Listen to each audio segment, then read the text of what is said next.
terms of the copy on the page is looking into your on-page, like your heading tags, your title tags, your subheadings. Are you So what kind of key elements do you actually prefer or tell your team as a part of your SOPs, like, hey, when it comes to local pages, these kind of things has to be added to the page itself? the other day where a prospect was sort of saying they used to have these subdomains for particular areas that they operated in.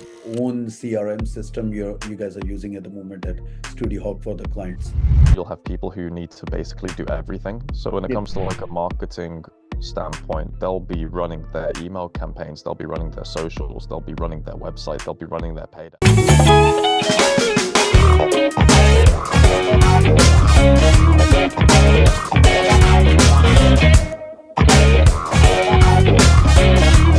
Hello and welcome to the Agency Growth Lab. I'm your host, Rohindu, and today we are thrilled to have a very special guest joining us, Itamar Blauer from Studio Hawk, UK-based digital marketing agency and a renowned expert in the digital marketing SEO is here to share his insights and secrets with us. So welcome to the show, Admar. How are you?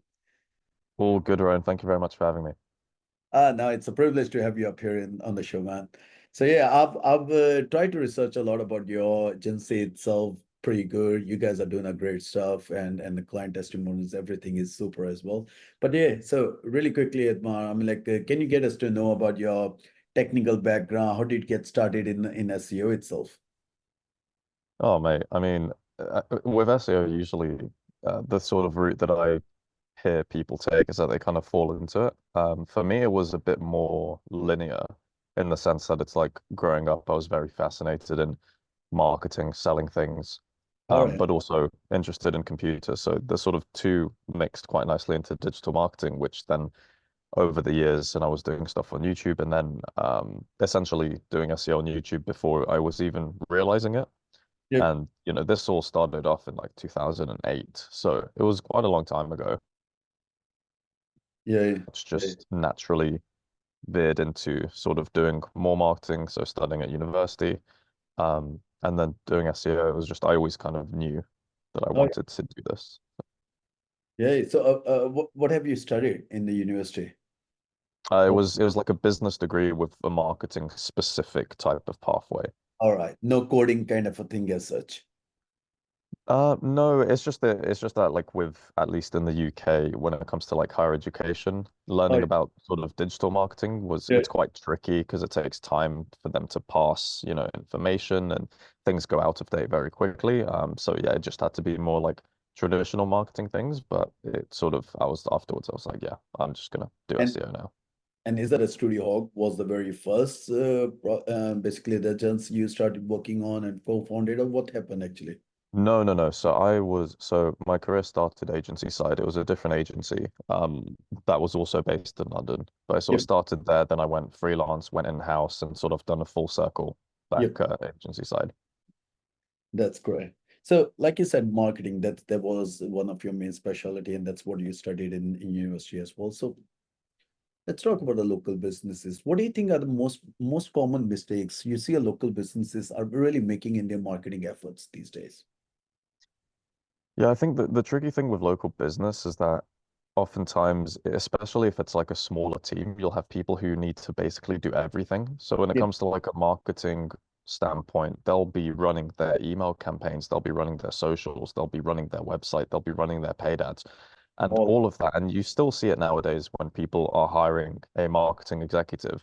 What they're trying to do is hire like 6 or 7 different roles into one person. So what ends up happening is either people get way too stressed, people don't have enough time to really dedicate and learn a particular or mold a craft in terms of specific areas. So then you see that different areas of the business suffer from like a digital marketing standpoint.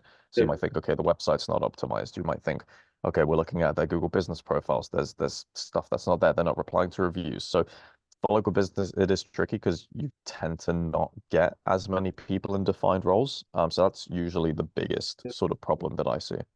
Yeah. And is that you guys been using GHL or that kind of thing for managing out the entire stuff, or is that your own CRM system you guys are using at the moment at Studio Hawk for the clients? No, so for if it's, for example, clients that we have who sort of have local presences, then, in terms of the campaigns that we do, so we do SEO campaigns. So we'll sort of, yeah, pretty much just go and find what are the quick wins, what are the absolute fundamentals that we need to do. And in the first couple months of the campaigns, usually is we'll try and just make sure that everything's at least established. So it's like if their Google business profiles aren't up to scratch, we'll work on those first, looking at their offerings on their site, all of the things that may infer around local presence and things of that nature. That's what we'll sort of be Yeah. tackling. So, my question is like, let's talk about when it comes to the SEO and the local businesses, the location pages, they play a very important role. So what kind of key elements do you actually prefer or tell your team as a part of your SOPs, like, hey, when it comes to local pages, these kind of things has to be added to the page itself. So what those key elements you always try to consider as such? Sure, yeah. And I think the interesting thing about local pages is like, for example, I had a call the other day where a prospect was sort of saying they used to have these subdomains for Yep. particular areas that they operated in, and they ended Yep. up duplicating basically the entire site across various different areas. And then they said since that they scratched that, they went to subfolders and just had subfolders for a particular location if they service multiple areas. But the main things that always come to mind in terms of like the foundations of local SEO is when you've got your NAPs, your name, address, postcode, your phone numbers, having that consistent there, being able to sort of demonstrate not only to search engines but to users in terms of like, okay, this is who we are, this is what our address is, where we're targeting, and then you can also mark that up with schema. So you can have local business schema where you can sort of expand on that just to make it easier for search engines to understand. And then the other things in terms of the copy on the page is looking into your on page, like your heading tags, your title tags, your subheadings. Are you making it clear in terms of what you're actually offering, but within that area? Yep. So those are sort of like the fundamentals, I would say, when it comes to those local pages. Yep. So not like a lot of times I see like the people they put on like a 3,000 words of content on the local pages where they, hey, what is a person injury lawyer, what a person injury lawyer is good at, what things how you do. And the people who are actually coming in, they already know a bit about that as stuff as well. So I don't really see myself, I could be wrong as well. They're putting up the generic things on the location page. Do you really think it's a good idea, or the location pages should be focused primarily around what that business actually do in that particular location? Yeah, I would say it's the latter because, at the end of the day, you want people to convert, right? It's like even if like if you're just going to be bringing traffic where people have to sift through 2,000 words before they actually get into what you're doing and what your experiences have been and sort of having that proof, then what's the point? People will just bounce away. They won't care. You're not going to make any money. Exactly. So, it's always this sort of balance of people who either try to over optimize pages, but also, you have to factor in a user and what their journey is. And you need to, and obviously you can A/B test this to sort of see what happens in terms of adding more sections, seeing how that impacts rankings, but then seeing how does this actually impact your conversions. And then you just try and match them two together in the best way for the business to actually get the visibility and get the leads, get the conversions. Yeah, yeah, no, that's true because the user interaction is really very important in that way. And do you guys actually in your agency as a part of SOP, do you guys actually put some kind of like a heat maps or something as well to track the conversions, or is that all based on the ranking data only? Yes, I think it depends on the setup of the client, because also the things to remember with heat maps is a lot of times it can be quite resourceful in terms of code on Yeah, pages, so it can slow down pages. So we'll yes. sort of have to check with them in terms of what they've done previously, but we'll still be able to track any sort of conversions, clicks through to different areas, seeing who's filled out forms, all of this sort of stuff. So we can sort of benchmark and sort of get a rough idea and A/B test that way. Yeah, yeah, no, that's true. That's true. Just be a little more technical in that way. How do you think like Google actually do pick up the entities from the website content itself? What's your thought about that?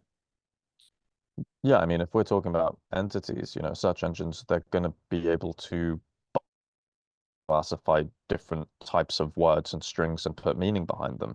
Yeah. So within your content, are you and also it has to come down to how well you know your industry.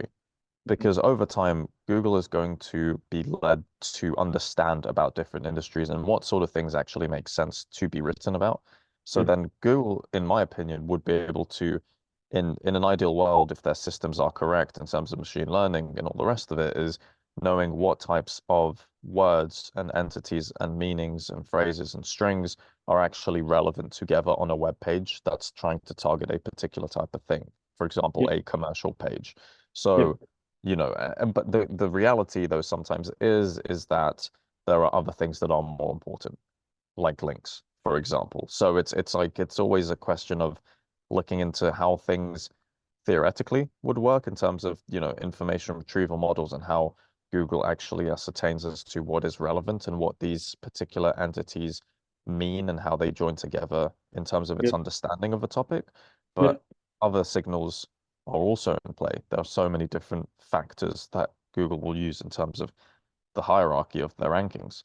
yeah, So it's going to be a myriad of different things that you need to yeah. look into.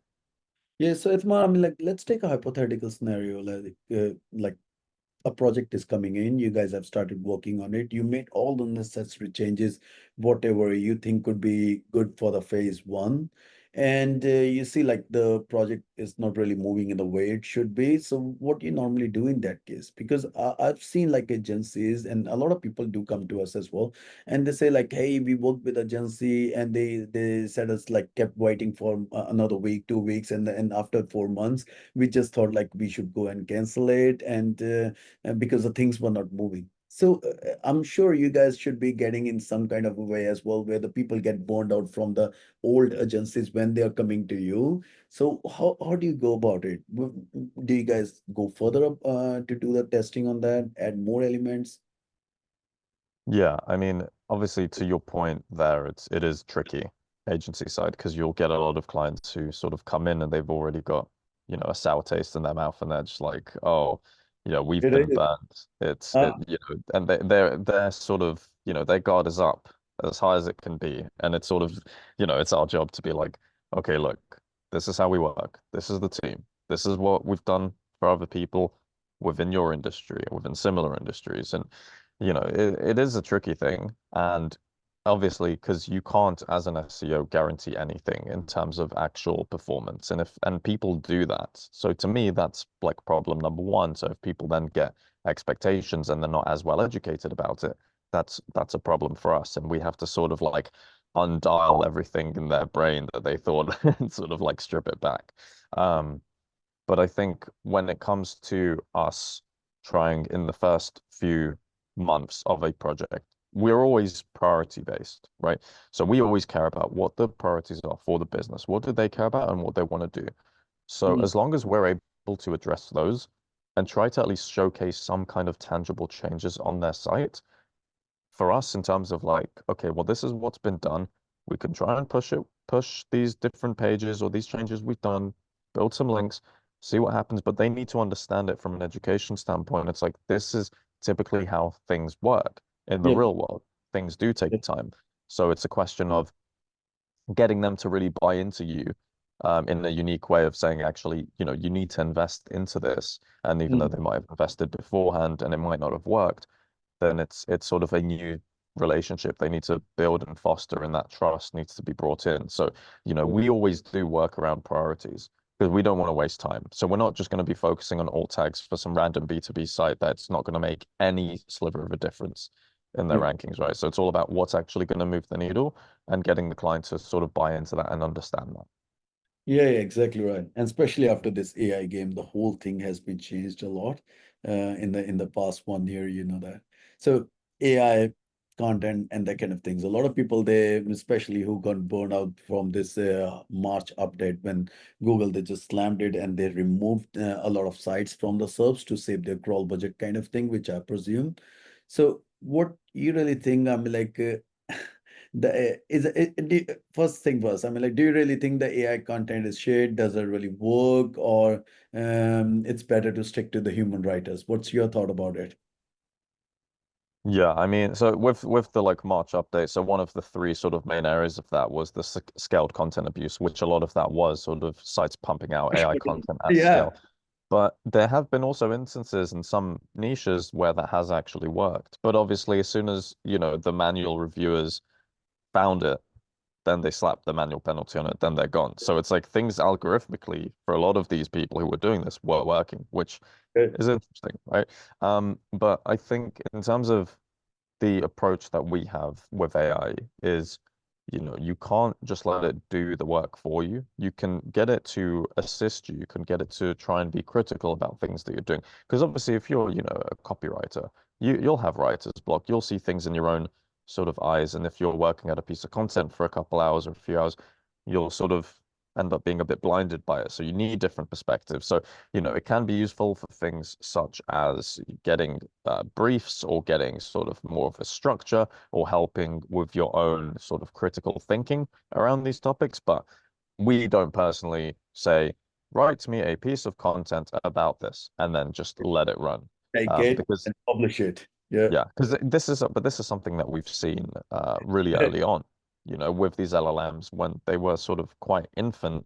That's what a lot of people are doing. I found cases where there were universities in the United States that had on their university blog piece of content, and at the end of it, it says regenerate response, Oh yeah. as if, they just copied the whole thing from Yeah. ChatGPT, right? So, that's something that's not good for Yeah. obvious reasons, right? Yeah. But I think even now, we're not at the place yet where these models and machines are able to be critical. Because if you try and publish something that's more scientific or about physics and you just get AI to create that content, there is no way in hell that somebody's going to look at that who's savvy in the industry and be like, you know what, this is good. They'll be able to see it within a split second and know, Yeah. and your credibility gone, right? So, Exactly. you got to be careful. Yeah, I think, and that's what most of people they did a mistake as well, and the Google was a little hard on that side. That they were doing a kind of a push button approach where they're just loading it up the kind of titles and press it out, and all of a sudden, like thousands of articles get published within a week on their websites. And Google, because ultimately, I believe like it is more that Google is trying to crawl them, and then they're spending more of their crawl budget on these kind of things, which are not really as good and relevant. So I think that was one of a reason maybe that why did they come up with the update. Number one was to took them down, and the second one was obviously to save their crawl budget as well. So yeah, so demotivate the people and saving the crawl budget, I believe could be one of our idea, but maybe I could be wrong too. So a lot of ranking drops happened as well with the helpful content update. That was a crazy one. That was just before, I think that was in September last year or something. So how do you guys actually going about it, adding those kind of EEAT factors? Or you just give it a pass? You don't really care about the EEAT. No, well, look, I think again, EAT, is it a direct ranking factor or Yeah. signal? No. Is it Correlation. something that is still helpful and in theory would be helpful in terms of the progression of information retrieval systems to know what's actually credible and what isn't? Yep. I would say yes. But, if we're looking in a lot of sites, yeah, some of them, I think with the first helpful content updates that we saw in August and December of 2022, there were some sites that I saw, especially around December time, that are sort of taken a hit. But a lot, as you mentioned, September 2023, that's where That was algorithmically a lot of sites got hit. And, for us, none of the clients that we work with at the moment, as far as I know, have been sort of hit by September 2023. But the biggest problem is that we've seen, and I've done talks about this, is that there's not been a single recorded site with evidence that has fully recovered from the exactly helpful content update, which right. is a very dangerous thing, right? I Yeah. think that this is something where you really need to think about how good these systems actually are in terms of evaluations.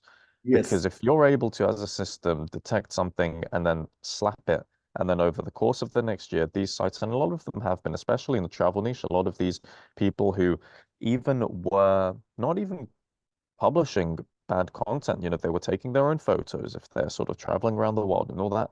And they got sort of clustered into the same boat as a lot of the sort of spammy AI sites, which is a problem in itself in terms of the classifier.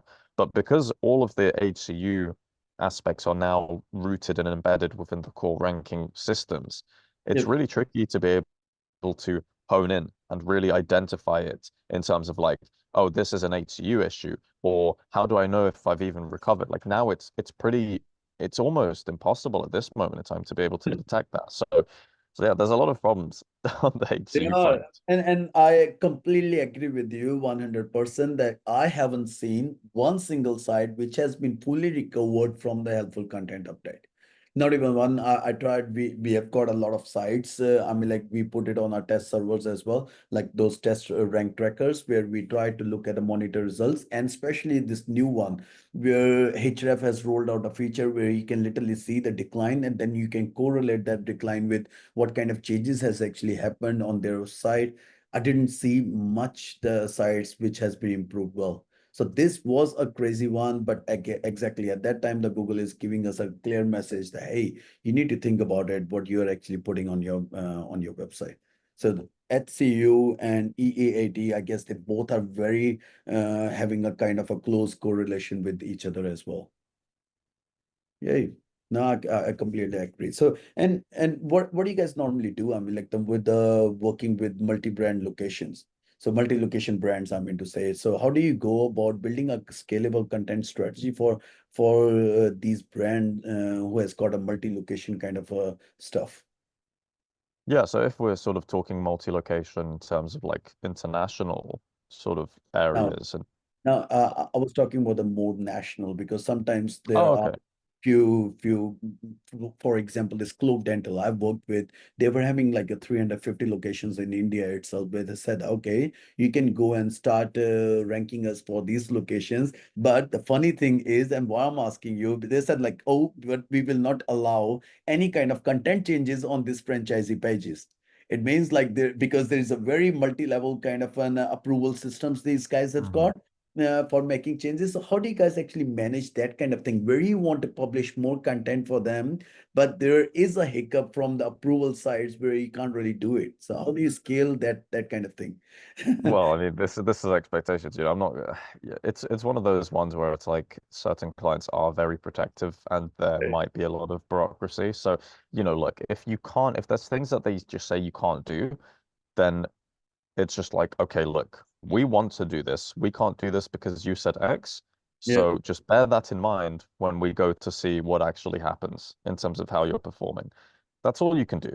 I mean, like, at least for us, it's like, look, we've given recommendations. You don't have to follow these recommendations. We can say, look, we want to implement this. If you don't want us to do that, it's up. fine. Yeah, But, at the end of the day, you have to put inputs in to get outputs. So if we can't get a lot of inputs, then we'll be limited on the output. So yeah, I mean, look, when it comes to like multi-locations nationally, it's you want to localize things as best you can based on locations, but if you can't do that and people want to keep or clients want to keep content the exact same, yeah, that can be a problem. yeah. And just a very final question for the day, Admar, is like, and it's something one of my favorite question as well. I lost a lot to a lot of people. How do you guys go about at the Studio Hawk go and generate the quality leads for your business? Because the reason I'm asking you this is because I see a lot of agencies, they open up the setups, they put on the staffs and everything as well, but then they struggle around for years and years to actually generate the quality leads for them. So is there any kind of advice or is there any kind of things a recommended strategy you have got in place which can be implemented? Yeah, I mean, like the in terms of quality, a lot of the times that's gonna just have to be inbound. And I'm not necessarily saying like from a website contact form, but I mean people who reach out to you because they know you.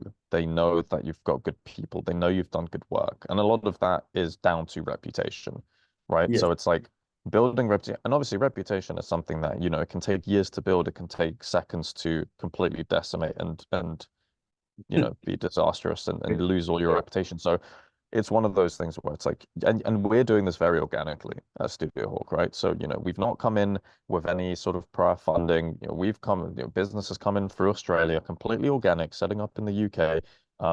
So, our MD, Anthony Bruin, he's done a great job in terms of like building up everything organically from scratch. And it does take time, but it's Yep. something that we know if we keep building towards and what we're trying to do is continue to building that reputation, continue doing great work. continue being recognized for that. And then that's really the best way to generate leads who really want to work with you, as opposed to you having to try and pitch yourself Yeah. too hard, right? So And it, that's, yeah. and when you say like they have done a kind of a work in the organic, is they in the form of blog posts, or is they in the form of videos, or even in the form of networking events or something? Yeah, I mean everything really plays a part, you know. If in this day and age everything's so saturated, there's so many different things, it's hard to get hold of people's attention. So in Yes. this sort of like attention economy, then you know, absolutely be as wherever your audience are. And this is marketing theory, right? Where your audience are, be there and try and be top of mind. That's really True. the crux of it. But all of that is really down to you as a business and your team and whether or not people want to buy in and they say, oh, look, it's Studio Hawk. We want to work with Studio Hawk. That's the sort of thing that any business would want to have, really. Yeah, and it takes as you said, like years of effort together to putting all those pieces together, have a more omnipresent approach, like everywhere to get the quality inbound leads for the system. Hmm.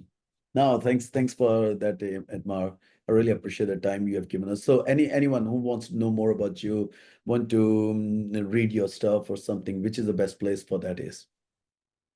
I mean, the best place is usually just to Google my name because I'm pretty sure I'm the only person in the world who has my name. So it shouldn't be that difficult unless you spell it wrong. But, I mean, I've got a podcast just about SEO. I Okay. write about SEO. There's videos that I've got on YouTube recently, on TikTok. I've started posting stuff as well. So, or just reach out on LinkedIn.